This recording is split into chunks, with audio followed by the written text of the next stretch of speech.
മക്കളെ പോട്ടെ മക്കളെ, അവൻ വയലൻ്റ് ആവും, അവൻ കിടന്ന് വയലൻ്റ് ആവും, പോട്ടെ.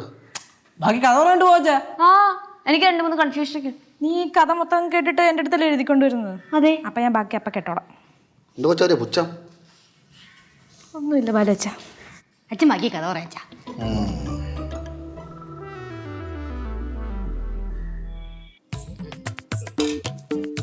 അയ്യോ ഇത് ഇത്ര വലിയ ഉണ്ടാ? അയ്യോ ഞാൻ ഈ കാളിദാസന് ഉരുട്ടി കൊടുക്കണതേ, അത് ശീലിച്ചോടി. ഈ 2 ദിവസം കൊണ്ട് ഇത്ര വലിയ ശീലോ? അതെ, ആത്മബന്ധമാണ്, നല്ല ആത്മബന്ധം എനിക്ക് അവന്. അത് 2 ദിവസം കാലങ്ങളൊന്നും വേണ്ട, ഒരു നിമിഷം മതി നല്ല ആത്മബന്ധം ഉണ്ടാവാം കേട്ടാ. ഇത് വല്ലാത്തൊരു ആത്മബന്ധം തന്നെ. ഓ ഇതൊന്നും കഴിക്കണില്ല, ഇത് പിടിച്ചെടുക്കണ എന്താ? അല്ല ഞാൻ ക്യാരക്ടർ ഡെപ്ത് നോട്ട് ചെയ്യാൻ വേണ്ടി. എന്നിട്ട് ക്യാരക്ടർ ഡെപ്തേ അച്ഛന്റെ കഥ. അടുത്ത ഭ്രാന്ത്. എൻ്റെ പൊന്നു, എൻ്റെ പിള്ളേരെ നിങ്ങളെ സമ്മതിക്കണം കേട്ടാ. അങ്ങേർക്ക് ആ വടി എവിടെന്നോ ഏതോ ഉത്സവപ്പറമ്പിൽ നിന്ന് കളഞ്ഞിട്ടിയതാണ്. അല്ലാണ്ട് അങ്ങേര് ആനയുടെ അടുത്ത് നിന്ന് എടുത്തോണ്ട് വന്നതൊന്നും അല്ല. ആന അങ്ങേരോട് സംസാരിച്ച് അങ്ങേര് പറയണത് ആനയ്ക്ക് മനസ്സിലായി. പിന്നെ ഉത്സവപ്പറമ്പിൽ ചെന്നപ്പോൾ ആന അവിടെ കൊണ്ട് കെട്ടിയിട്ട്. ഇതൊക്കെ വിശ്വസിക്കാൻ നിങ്ങൾ മാത്രമേ വിശ്വസിക്കുള്ളൂ കേട്ടോ, വേറെ ആരും വിശ്വസിക്കൊന്നുമില്ല. അമ്മ, ഞാൻ ട്യൂഷൻ ക്ലാസ്സിൽ നിന്ന് വരുന്ന വഴിക്ക് ഉത്സവപ്പറമ്പിൽ ആനയെ കിട്ടിയിട്ടുണ്ട്. അച്ഛൻ കിട്ടിയ ആനയാണോ? അപ്പൊ ഒറിജിനലായിട്ട് ആന ഉണ്ടാ? ഉണ്ടെന്നേ, ഞാൻ കണ്ടതല്ലേ. അവിടെ നാട്ടുകാരൊക്കെ കൂടിയിട്ടുണ്ട്. അയ്യോ നാട്ടുകാർ കൂടിയാ? നാട്ടുകാർ കൂടിയെങ്കിൽ അവൻ്റെ ഇടയിൽ തരുന്നുണ്ടാവും. അതാ ഞാൻ ചെല്ലാൻ താമസിച്ചാൽ ആ ഡോറിൽ നിന്ന് മുട്ടിട്ട് അച്ചാന്ന് വിളിക്കും. അച്ഛാന്നാ? അല്ല ബാലുന്ന് വിളിക്കും. ഞാൻ പോട്ടാ. എന്നാ പെട്ടെന്ന് ചെയ്യല്ലേ, ഞാൻ ആ കഥയും മുട്ടിയിട്ട് കണ്ടില്ലെങ്കിൽ അകത്തോട്ട് കയറി വന്നാലോ? എനിക്ക് എന്തിന്റെ കേട്? അല്ല പിന്നെ അയ്യോ കാളിദാസൻ വന്ന്. കാളിദാസ, ആന തന്നെ അത്. കാളിദാസ വായിക്കോട്ട്. ഇവിടെ ബാലുണ്ണ, അവിടെ ഒരു പ്രശ്നമുണ്ടോ? അവിടെ ഒരു പ്രശ്നമുണ്ട്. ഉണ്ടോ പ്രശ്നമുണ്ടത്? ചെല്ലി, ഞാൻ പറഞ്ഞിട്ടുള്ളതാണ്. ഈ മൊട്ടയടിച്ച് വന്നപ്പോഴേ ഞാൻ പറഞ്ഞതല്ലേ ആരെങ്കിലും അടിയും വഴക്കുണ്ടെങ്കിൽ അതിന്റെ പുറകെ പോകരുതെന്ന്. അയ്യോ ചേച്ചി, അടിയും വഴക്കൊന്നും അല്ല ചേച്ചി. പിന്നെ അണ്ണൻ അവിടെ ഒരു ആനയെ കൊണ്ട് കെട്ടി, അതിന്റെ പാപ്പൻ അടിച്ച് വിറ്റായി കിടക്കുക. ഈ അണ്ണൻ വന്നാലേ ആനയെ മേരിക്കാൻ പറ്റുള്ളൂ. ഇപ്പൊ എങ്ങനെ ഉണ്ടടി? നീ എന്താണ് പിള്ളേരെ പറഞ്ഞത്? ബാലു കൊണ്ട് കെട്ടി ആനയെ മെരിക്കാൻ ബാലു എന്നെ ചെല്ലണം. ആനേ എനിക്ക് ഉണ്ണിയാണ്, കൊച്ചു ഉണ്ണി.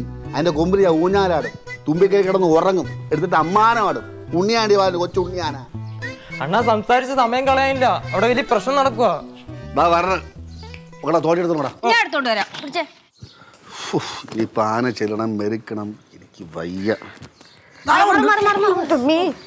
അച്ഛാ പോയി വിജയിച്ചു എന്നിട്ട് ആനേനെ മെരിക്കിയ കഥയുണ്ടല്ലോ, അതെന്റെ അടുത്ത് വന്ന് പറയണേ. വള്ളി പുള്ളി തെറ്റാതെ പറഞ്ഞത് മൊത്തം എഴുതിക്കോണം. എഴുതാം. പോടാ മൃഗരാജഗതി ഗതി രാജഗതി പതി ബന്ധഗതി ഒരു ബന്ധഗതി.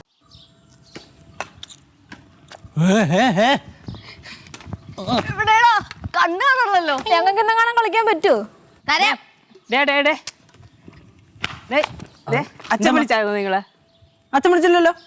അല്ല അച്ഛൻ ആനേനെ മരിക്കാൻ പോയിട്ട് കണ്ടില്ലല്ലോ. മിക്കവാറും വല്ല ഉത്സവപ്പറമ്പിൽ കാണും. ഇല്ലല്ലോ, ഉത്സവപ്പറമ്പിലേക്കൊന്നും പോയല്ലോ. വരുന്നു. അച്ഛൻ ആകെ നനഞ്ഞു കുളിച്ചിട്ടാണല്ലോ വരുന്നത്.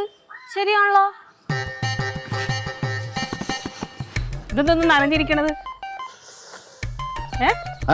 നനഞ്ഞിരിക്കണ എന്താ? ഞാൻ കുളത്തിലെടുത്ത് ചാടി. അവിടേക്ക് ഒരു നാട്ടാടത്തേക്ക് വന്നപ്പോ അത് ഞാൻ ഓടയിൽ വീണ്. ഓടെ വീണിട്ട് ചെളിയൊന്നും ഇല്ലല്ലോ. അച്ഛൻ നടന്ന കാര്യം പറ. അച്ഛൻ എന്തോ പറ്റിയേ? നടക്ക കാര്യം തോന്നുന്നു. ഞാൻ അവിടെ ചെന്നപ്പോൾ അവനെ മെരുക്കി എടുത്ത്. ആരെയാണ് മെരുക്കാൻ പോയത്? ആനെ. അവനെ മെരുക്കി ഒരു സൈഡ് മാറ്റി നിർത്തി. പിന്നെ പാപ്പാനായിട്ട് അവന് ബോധമില്ല, അടക്കം വെള്ളം അടിച്ച് പൂച്ചായി കിടക്കുകയല്ലേ. അങ്ങനെ കുറേ നേരം അവനെ വെള്ളമൊക്കെ തളിച്ച് അവൻ്റെ ബോധം വീണ്ടെടുത്ത് പിന്നെ അവനോട് സംസാരിച്ചുകൊണ്ടിരുന്നു. കുറേ സംസാരിച്ച് കഴിഞ്ഞാൽ ഉറക്കം വന്നു. ഞാൻ ഒന്ന് ഉറങ്ങിയിട്ട് വരാമെന്ന് വിചാരിച്ച് അവിടെ കയറി ഞാൻ കിടന്നു. എവിടെ? അവൻ്റെ അടിയിൽ ആനയുടെ അടിയിൽ കയറി കിടന്നേ. എന്നിട്ട് കാളിദാസൻ്റെ അടിയിൽ കയറി കിടന്നു. സേഫ് അല്ലേ, നല്ല തണലും ഉണ്ട്. കിടങ്ങ് മയങ്ങിപ്പോയി. അപ്പോൾ ആണത് സ്വപ്നത്തിൽ നല്ല ഉറക്കമല്ലേ, നല്ല സ്വപ്നം കണ്ടു. കുറ്റാലത്തെ കുളിക്കുമ്പോഴത്തെ ഒരു ഫീല്. ഈ സ്വപ്നത്തിലാണെങ്കിൽ പിന്നെ ബാലോചന നനഞ്ഞത്? സ്വപ്നത്തിൽ നനഞ്ഞില്ലല്ലോ. സ്വപ്നത്തിൽ കിടന്നപ്പോഴും സ്വപ്നം കണ്ടപ്പോഴും കുറ്റാലത്തെ കുളിക്കുന്ന ഫീല്. അങ്ങനെ ഫീൽ നമ്മൾ കണ്ണു തുറന്ന് നോക്കിയപ്പോൾ അങ്ങ് ചൊരിയല്ലേ. എന്ത് ചൊരിയാണ്? എന്ത് ചൊരിയണമെന്നാ? അതാ എണീറ്റ് ഓടാൻ പറ്റുമോ? 1-2 ലിറ്ററാ പറഞ്ഞത്.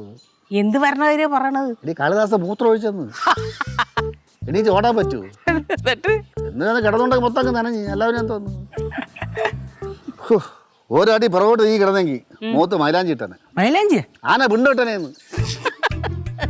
എന്നിട്ട് എവിടെ നിങ്ങളുടെ കൈ ഇരുന്ന കോല്? ആ വാരിപുല്ല കളഞ്ഞ ആനയിലൊന്നുമില്ല. ഈ ആന വിചാരിക്കും പോലെ അല്ല കേട്ടാ, ശരിയാവില്ല. എന്തൊക്കെയായിരുന്നു ബിൽഡപ്പ് ഇവിടെ നിന്ന് പോയപ്പോ ഉണ്ണി എൻ്റെ ആന ഉണ്ണിയാണ്. എന്തായാലും ഉണ്ണിയല്ലേ, ഉണ്ണിമൂത്രം പുണ്യാഹമാണെന്നങ്ങ് വിചാരിച്ചാൽ മതി. ആ പുണ്യാഹം തന്നെ, ഞാൻ പോയി കുളിക്കട്ടെ. ആകറിട്ട് വയ്യ, എങ്ങോട്ട് പോവില്ല, പുറകെ കൂടി പോച്ചല്ലേ. പുറകെ കൂടെ പോകാനാ? ആ പുറകിൽ പോയി കുളിച്ചിട്ട് കയറിയാൽ മതി, ഞാൻ സോപ്പ് കൊണ്ടുതരാം. ഞാൻ കുളിമുറി കുളിക്കാള്ളൂ. കുളിമുറിയിൽ കുളിക്കണമെന്ന് പുറകിൽ പോയി കുളിക്കാൻ ഞാൻ സോപ്പ് കൊണ്ടുതരാന്ന്. നാറിന് പാലു ഇത് പറ്റിട്ട് വേണ്ട